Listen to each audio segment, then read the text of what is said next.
कला संस्कृती परंपरा या माध्यमातून जरी महाराष्ट्राची ओळख जग जाहीर असेल, परंतु या महाराष्ट्राला संस्काराची देणगी आणि संस्काराच्या माध्यमातून जगामध्ये ओळखण्याचं काम राष्ट्रमाता राजमाता माँसाहेब जिजाऊने सुद्धा केलेलं आहे। हे तितकंच महत्त्वाचं आहे। नमस्कार मित्रांनो, मी अशोक आठवले। अशोकची विचारधारा या चॅनलवरती आपले मनपूर्वक सहर्ष हार्दिक असे स्वागत आहे। माँसाहेब जिजाऊचे संस्कार काय होते? संस्काराचा संग्रह जिने राजेशाही घराण्यामध्ये पेरला, त्याच संस्काराच्या संग्रहाच्या बलबुत्यावर छत्रपती शिवाजी महाराज, छत्रपती संभाजीराजे यांच्या शौर्य पराक्रमातून हा महाराष्ट्र दुश्मनाच्या आणि शत्रूच्या मगरमिठीतून ती जपला। अशा महाराष्ट्राच्या माऊली आणि महाराष्ट्राच्या सावली राष्ट्रमाता राजमाता माँसाहेब जिजाऊसुद्धा अभ्यासणं तितकं महत्त्वाचं वाटतं। आता माँसाहेब जिजाऊचे संस्कार काय होते, त्याच्या संस्काराचा संग्रह काय होता, एका छोट्याशा प्रसंगातून सांगण्याचा मी प्रयत्न करतो।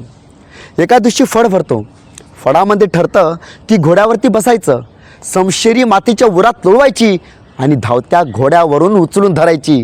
तसे बालशुभाराजे वय वर्ष 14 वर्षाचे घोड्याच्या पाठीवरती बसले, सवंगडी घोड्यावरती बसली, इशारा झाली, सारे घोडे तुफान तुफान तुफान वेगाने धावतात।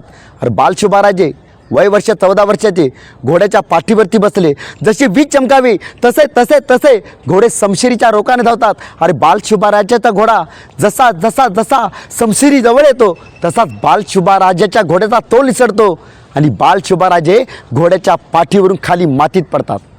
अनेक मावळे बालशुभाराजांना उचलून घेण्यासाठी पुढे धावतात, परंतु माँसाहेब जिजाऊंनी डोळ्याची इशारत केली, मावळे जागच्या जागीच थांबले।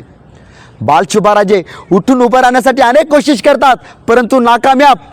बऱ्याच प्रयत्नानंतर बऱ्याच कष्टानंतर बालशुभाराजे कसे तरी स्वतःच्या पायावर उभे राहतात, स्वतःच्या शरीराकडे पाहतात, जखमा झालेल्या असतात, जखमेतून रक्त वाहत असतं आणि पाणावलेल्या डोळ्यांनी माँसाहेब जिजाऊला म्हणतात, माँसाहेब माँसाहेब आम्ही मातीत पडलो, माँसाहेब दुःख आम्हाला त्याचं नाही, माँसाहेब माँसाहेब आमच्या शरीरावरती जखमा झाल्या, माँसाहेब जखमेतून रक्त वाहत आहे, माँसाहेब दुःख आम्हाला त्याचं सुद्धा नाही, माँसाहेब माँसाहेब आम्ही तुमच्या समोर तुमच्या जवळ असताना तुमच्या समोर आम्ही पडलो, माँसाहेब परंतु तुम्ही आम्हाला उचलून घेण्यासाठी पुढे धावल्या नाही, माँसाहेब दुःख आम्हाला त्याचं आहे, माँसाहेब।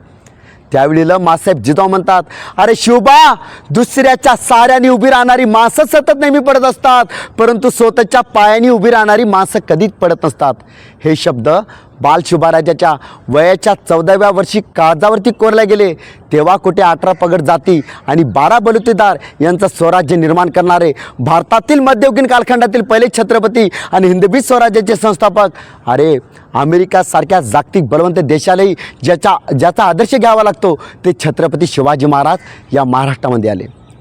तर या संस्काराच्या माध्यमातून आजच्या आईसाहेबांनी सुद्धा माँसाहेब जिजाऊचा संस्कार अगरबत्तीच्या सुगंधासारखा मस्तकामध्ये दरवळणं हे सुद्धा तितकंच महत्त्वाचं वाटतं। हा संस्कार मस्तकामध्ये दरवळला तर कर्तृत्वरूपी छत्रपती शिवाजी महाराजाचं शिवराज्य हे निर्माण झाल्याशिवाय राहू शकत नाही, ही वस्तुस्थितीसुद्धा आपल्याला नाकारता येत नाही। म्हणून संस्कार हे महत्त्वाचे असतात। अशी जाणीवपूर्वक ऐतिहासिक स्वरूपातून अभ्यासपूर्ण माहितीसाठी अशोकची विचारधारा या चॅनलला सर्वाधिक जास्तीत जास्त आपलं प्रेम असू द्या, हीच आपणास नम्रपूर्वक विनंती। थँक्स अ लॉट, खूप खूप धन्यवाद।